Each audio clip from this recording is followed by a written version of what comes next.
Assalamualaikum warahmatullahi wabarakatuh. Perkenalkan, saya Muhammad Solihin, SSOS MA, dosen Program Studi Ilmu Komunikasi, Program Sarjana, Fakultas Ilmu Sosial dan Ekonomi, Universitas Respati, Yogyakarta. Sejak tahun 2020, saya bergabung menjadi dosen tetap di Universitas Respati, Yogyakarta. Pada kesempatan ini, saya membuat video pengenalan diri dosen unjuk kerja Tridharma Perguruan Tinggi atau PDD UKAP TPT bidang pengajaran sebagai salah satu instrumen penilaian pada sertifikasi dosen 2025. Saya menyajikan video pengajaran pada mata kuliah literasi digital yang saya ampu berdasarkan prinsip DIA, yaitu Delivery, Interaction, dan Assessment. Mata kuliah ini tercatat pada SISTER atau Sistem Informasi Sumber Daya Terintegrasi sebagai salah satu kinerja bidang pendidikan yang saya lakukan. Mata kuliah literasi digital merupakan mata kuliah wajib dengan 2 SKS teori yang diberikan pada mahasiswa semester 6. Deskripsi mata kuliah ini membekali mahasiswa memiliki kemampuan mengakses, memahami, menganalisis, dan memproduksi media digital mengenai kompetensi literasi digital, khalayak rentan, kecakapan berdigital, strategi keamanan dan privasi digital, budaya warga digital, konten negatif, penyimpangan informasi, periksa fakta, dan perancangan proyek literasi digital.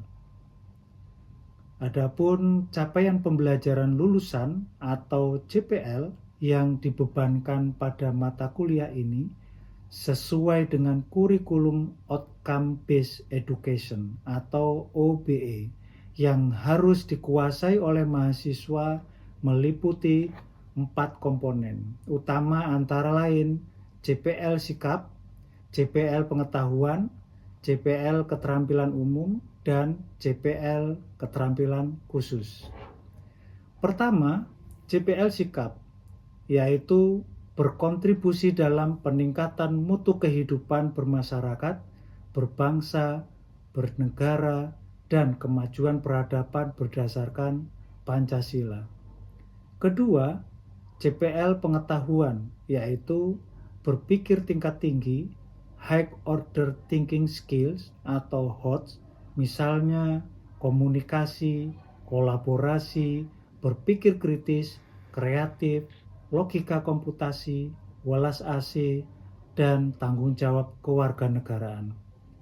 Ketiga, CPL keterampilan umum, yaitu mampu mengambil keputusan secara tepat dalam konteks penyelesaian masalah di bidang keahlian komunikasi, berdasarkan hasil analisis, informasi, dan data yang tepat. Keempat, CPL keterampilan khusus, yaitu mampu melakukan analisis atau kajian terhadap masalah atau isu komunikasi dalam berbagai konteks menggunakan konsep dan teori komunikasi yang relevan. Keempat CPL ini kemudian dikemas ke dalam 4 capaian pembelajaran mata kuliah atau CPMK, yaitu CPMK pertama, mahasiswa mampu berkontribusi dalam peningkatan mutu kehidupan bermasyarakat, berbangsa, bernegara, dan kemajuan peradaban berdasarkan Pancasila dalam perspektif literasi digital. Kemudian CPMK kedua, mahasiswa mampu berpikir tingkat tinggi, high order thinking skills atau HOTS, misalnya komunikasi, kolaborasi, berpikir kritis, kreatif, logika komputasi, welas asih, dan tanggung jawab kewarganegaraan dalam bidang literasi digital. CPMK ketiga, mahasiswa mampu mengambil keputusan secara tepat dalam konteks penyelesaian masalah di bidang keahlian literasi digital, berdasarkan hasil analisis informasi dan data yang tepat. Dan CPMK keempat, mahasiswa mampu melakukan analisis atau kajian terhadap masalah atau isu media dalam berbagai konteks menggunakan konsep dan teori kritis dalam literasi digital yang relevan. Untuk referensi yang digunakan dalam mata kuliah ini berupa buku ajar, modul, artikel jurnal ilmiah, dan sumber lain yang mendukung pembelajaran. Pembelajaran dilaksanakan dengan menerapkan pendekatan student-centered learning, project-based learning, dan case study. Materi pembelajaran dan metode perkuliahan mata kuliah literasi digital dilaksanakan 16 pertemuan termasuk ujian tengah semester atau UTS dan ujian akhir semester atau UAS. Selanjutnya adalah komponen interaksi. Dalam komponen ini, saya menitik beratkan pada peran dosen dan mahasiswa yang saling berinteraksi dalam diskusi satu sama lain dalam kelas tatap muka. Antar mahasiswa juga saling berinteraksi di mana mereka harus berkolaborasi dalam menyusun materi presentasi kelompok. Selanjutnya, dosen dan mahasiswa menjadi teamwork yang kompeten untuk dapat menyimpulkan proyek literasi digital yang mereka rancang.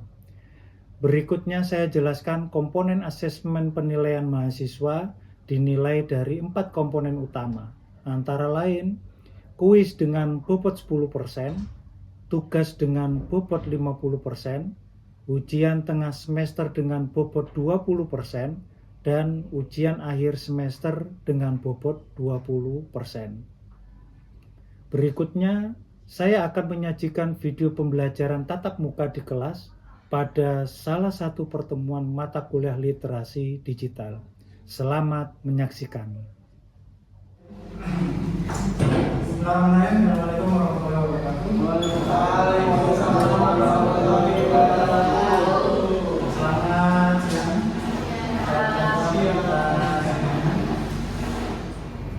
Nah, apa yang akan kita lanjut ke materi yang lalu.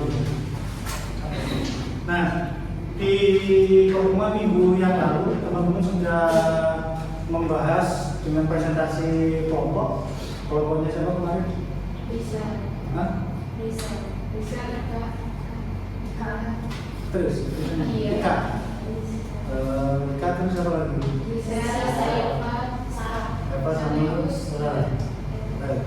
Nah, ini untuk minggu yang lalu kita sudah membahas dan juga mendiskusikan tentang periksa fakta atau cek fakta. Dalam hal ini yaitu apa yang akan kita periksa untuk cek fakta ini adalah kaitannya dengan bagaimana kita ngecek fakta, informasi itu hoax atau fakta yang kaitannya dengan narasi, gambar, dan video.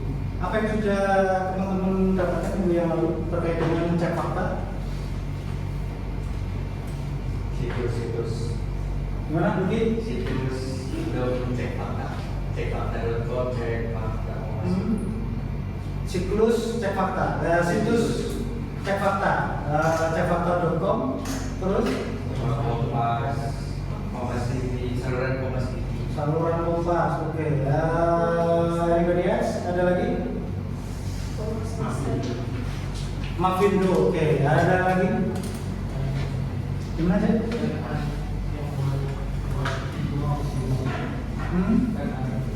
Cenai, oke. Terus? Cek fakta Indonesia, oke. Itu maksudnya apa? Kaitannya dengan situs-situs tersebut adalah terkait dengan apa? Terus penangkal hoax, tidak hanya petir ya, harus ditangkal ya. Hoax juga harus ditangkal. Atau kalau ini kan? Gimana sana? Benar tidak Putri? Yang bos itu di spare, ada seorang seorang anak ya, boy ya, itu tidur di di makamnya orang tuanya dengan tagar Syria. Gimana? Kayaknya benar. Kayaknya benar ya? Oke. Soalnya pernah lihat foto ini di Twitter. Pernah lihat foto ini di tulisan? Oke. Google foto juga ada. Terus gimana? Google foto juga ada. Ada juga. Oke. Apakah foto itu benar? Atau bocah Surya yang tidur di pusara kedua orang tua. Apakah benar itu fotonya?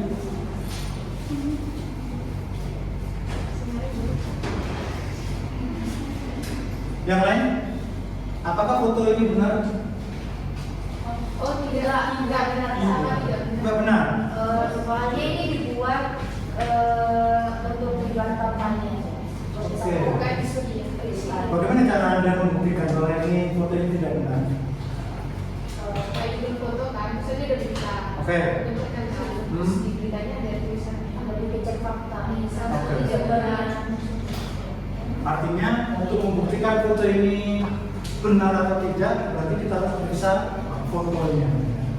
Seringkali kita scroll di media sosial ketika kita melihat gambar, kemudian video yang itu mengacaukan perasaan kita, menjadi emosi, bahkan kita berkomentar di postingan, katakanlah contohnya di Instagram itu kita dengan mencaci maki atau mungkin sumpah serapah dan sebagainya.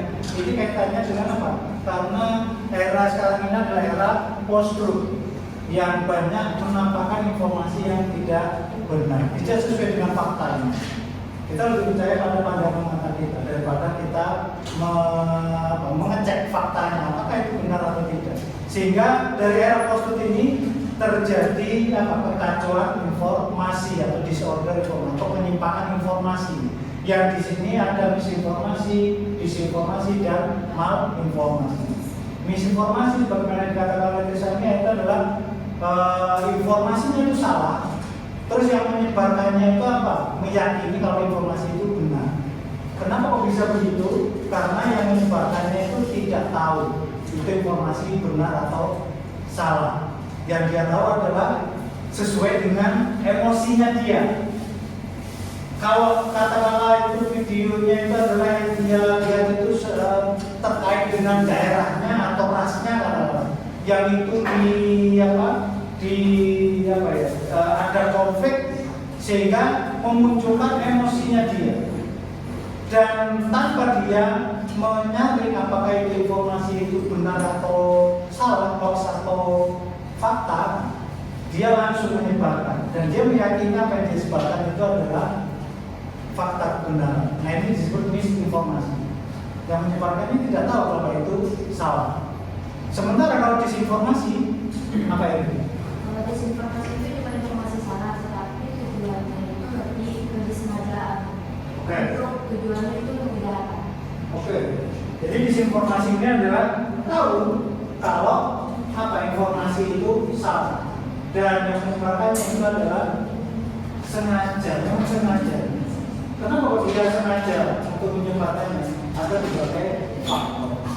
Dan informasi apa saja yang disebarkan ini ada false context, ada imposter content, ada manipulative content, ada fabricated content. Kalau yang misinformasi itu ada false connection, ada misleading content. Yang terakhir adalah kaitannya dengan malinformasi. Apa malinformasi?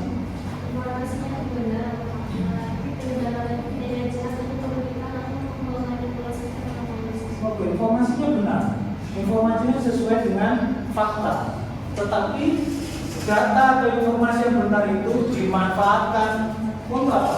Untuk kejahatan. Sehingga ketika kita mendapatkan misinformasi, disinformasi, apalagi malinformasi, maka kita perlu untuk cek fakta. Ada fact checking, ada berbagai, ada verifikasi, dan ini cek fakta ini yang akan kita pelajari ini sudah dalam komunitas internasional fact checking networking.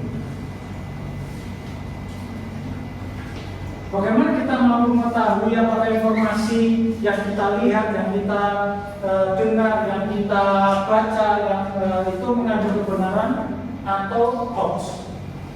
Bagaimana caranya? Kita tahu, punya kemampuan, kompetensi. Ada banyak ragam untuk mengetahui potensi itu hoax atau fakta. Dan di sini ada 3 ragam bentuk tool atau aplikasi atau platform atau cara berpikir kritis untuk kita punya kemampuan mengetahui itu fakta atau hoax. Yang pertama adalah platform fact checking. Jadi untuk kita punya kemampuan mengetahui itu hoax atau fakta, itu adalah yang pertama platform fact checking. Kemudian yang kedua adalah tool fact checking. Nah, apa bedanya platform dengan tool fact checking? Apa bedanya platform dengan tool?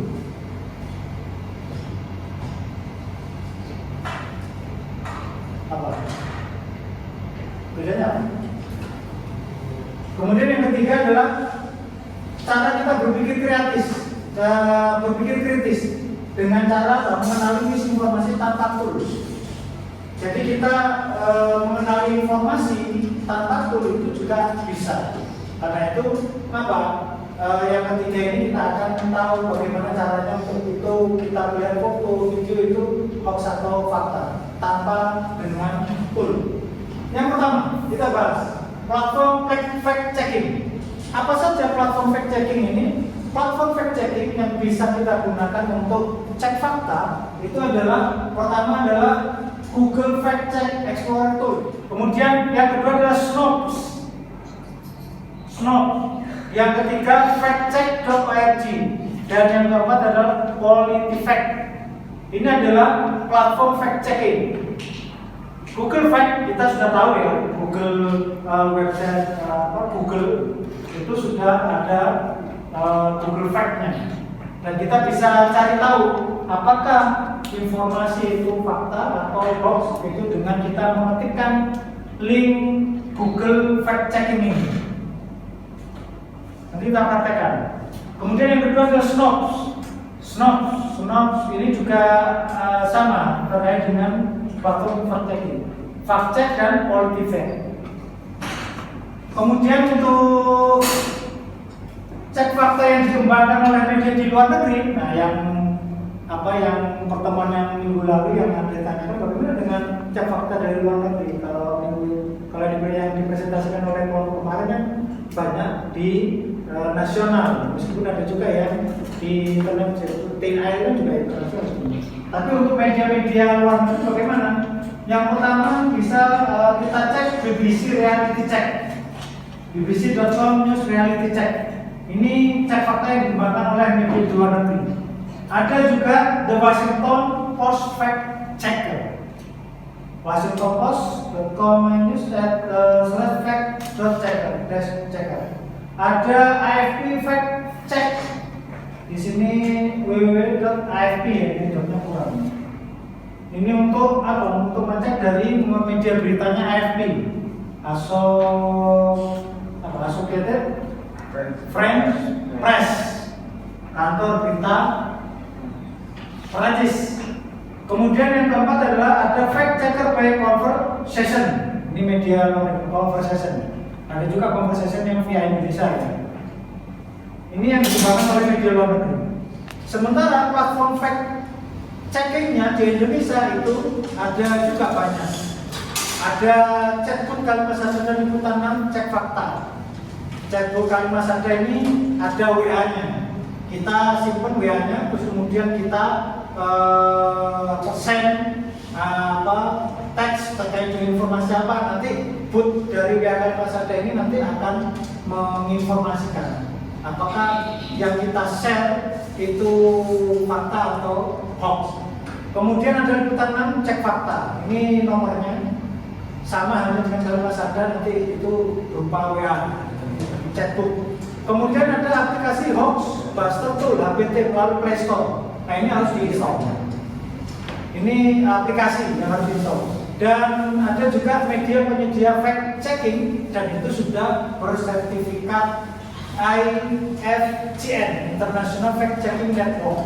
Jadi komunitas media di dunia yang itu komunitas terkait dengan internasional terkait dengan fact checking, dan ini selalu terhubung dengan IFCN, dan itu selalu up to date komunitasnya terkait dengan fact checking.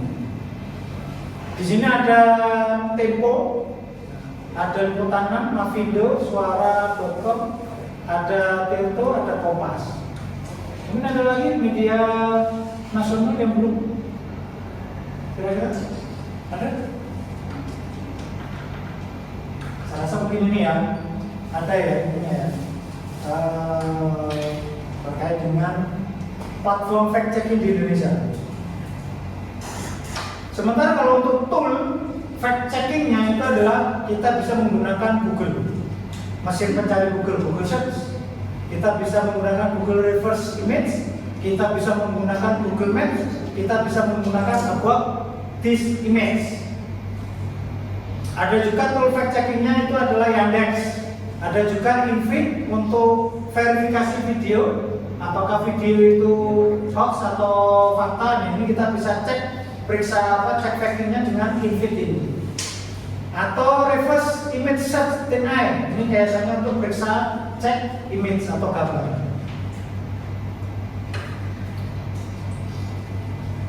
Untuk memeriksa fakta, cek fakta dengan mesin pencari Google ya kita bisa ketikkan Google, terus kemudian kita ketikkan di sini cek fakta kaitannya dengan informasi yang kita dapatkan, apakah itu fakta atau hoax. Ini adalah mesin untuk memeriksa gambar, ada Google Image, ada TinEye, ada Yandex, ada Bing.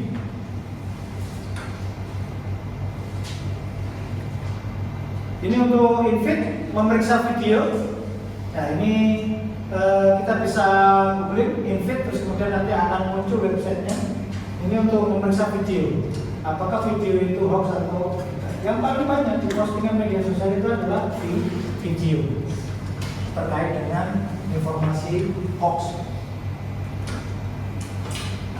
Karena kalau foto ya mungkin kita bisa ini ya, bisa mengetahui ya, fotonya ini kok seperti dimanipulasi ya, karena memang aneh ya kalau kita melihat kalau foto itu aneh.